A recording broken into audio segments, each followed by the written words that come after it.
ऊपर Yuvraj ji, I would like to ask you a question कि हम लोग तो जिस बीमारी की बात कर रहे हैं उसको अभी तक हम लोगों ने देखा नहीं, उसके बारे में अभी तक सिर्फ सुना ही जा रहा है, बट आप जिस बीमारी से निकले हैं दैट इज लाइक वो सुनने में ही इतनी भयंकर है.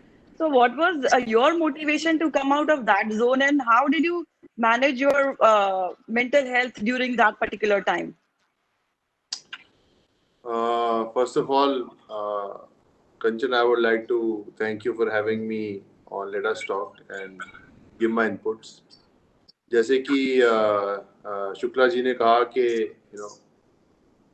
गोल बहुत इम्पोर्टेंट है कि इन tough times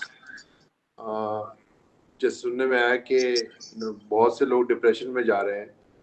it's but natural कि अगर आपको कुछ काम नहीं होगा करने को या कोई मोटिवेशन नहीं होगा, आपका दिमाग will be full of thoughts और उसमें नेगेटिव थॉट्स बहुत आते हैं. तो आई थिंक जब मैं भी अपनी बीमारी से गुजर रहा था तो मुझे भी काफ़ी नेगेटिव थॉट्स आते थे बिकॉज बीमारी सप्रेस कर देती है.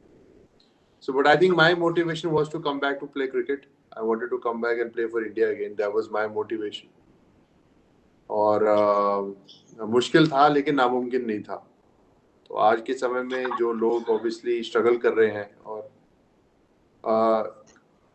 वक्त ऐसा है वो सबके लिए ही मुश्किल है. ऐसा नहीं है कि आपके हमारे लिए थोड़ा या ज़्यादा मुश्किल है, सब लोगों के लिए मुश्किल है. तो आई थिंक मैं लोगों को यही बोलना चाहूँगा कि अपने एक्सपीरियंसेस के थ्रू के हिम्मत मत हारिए और मोटिवेशन ढूंढिए इस टाइम में कि टाइम खराब आता है तो उसके बाद टाइम अच्छा ही आता है.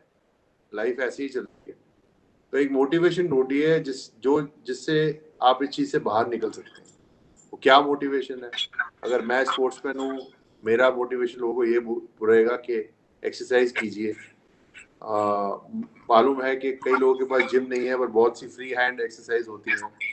तो I would like to motivate people और बोलूँ कि एक्सरसाइज करना इस टाइम पे बहुत इंपॉर्टेंट है, हेल्दी रहना बहुत इंपॉर्टेंट है. और कोई ऐसी चीज़ ढूंढिए जिससे आपका ध्यान हट जाए थॉट से. कोई नई एक्टिविटी करने की कोशिश कीजिए जिसमें आप जो आपको पसंद आए, आपका ध्यान लगे. सो आई थिंक पर्सनली आपको अपने आप को मोटिवेट करना पड़ेगा बिकॉज इट्स सबको मालूम है कि बाहर इससे सबको मुश्किल हो रही है. राइट. आई थिंक ये जो बात आपने कही है ये काफी सारे लोगों को एक तरीके से इंस्पायर भी करेगा कि आप जब तक अपने आप को फिजिकली फिट नहीं रख सकते तब तक आप अपने आप को मेंटली फिट भी नहीं रख सकते. It's actually vice versa. So अगर आपको मेंटली फिट रहना है तो आपको फिजिकली फिट भी रहना ही होगा. These two things go hand to hand. There is no second doubt about it.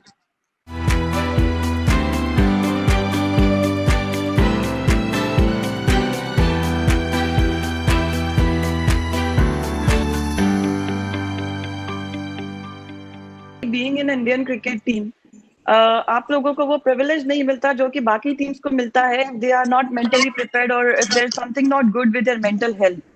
So I mean to say this was situation much before COVID. So how did you cope up with that particular thing? And I have seen in the past as well कि आपने mental health के related भी बहुत ज़्यादा काम किया है, and you have actually tried to spread awareness which is related to mental health. So how did you get motivated to talk about this subject which was taboo earlier, and then you were the one of first person who come and spoke very openly about it? First of all, obviously, personal journey. It was very important to talk about my personal journey, what I went through. और जहाँ तक मेरे हिसाब से, मैं expert नहीं हूँ mental health पर मेरे हिसाब से जहाँ तक मेंटल हेल्थ का मेरा व्यू पॉइंट है कि अगर आपकी मेंटल हेल्थ अच्छी नहीं है तो आपकी फिजिकल हेल्थ को भी असर करेगी. सो I think that was my personal experience around 2011 World Cup. Like mentally, I was struggling a lot, and which didn't help me in my physical state. Mental health की जहाँ तक मैंने बात करनी शुरू की, I think my wife went through depression, and Hazel speaks about it very openly in public, and she wants to help people who've gone through depression. She's a therapist also. So I think from her I got that motivation that it's important to speak about, you know, mental illness or depression to people, and you know, just to tell them that, you know, we are around, and it's important to talk and converse because अभी जब सुशांत राजपूत ने का जो case हुआ है, I think उससे बहुत लोग जाग गए हैं. It's really unfortunate कि इतना successful और young actor had to pass this way. So I felt that जो बंदा इसके the person who is going through it, उसके लिए ये बात करना मुश्किल रहता है. But I think जो आसपास में लोग हैं, family members या friends, उनको इस चीज की awareness होनी चाहिए कि if somebody is going through certain issue, then they should encourage them to speak about whatever they're going through. I feel that is just my viewpoint.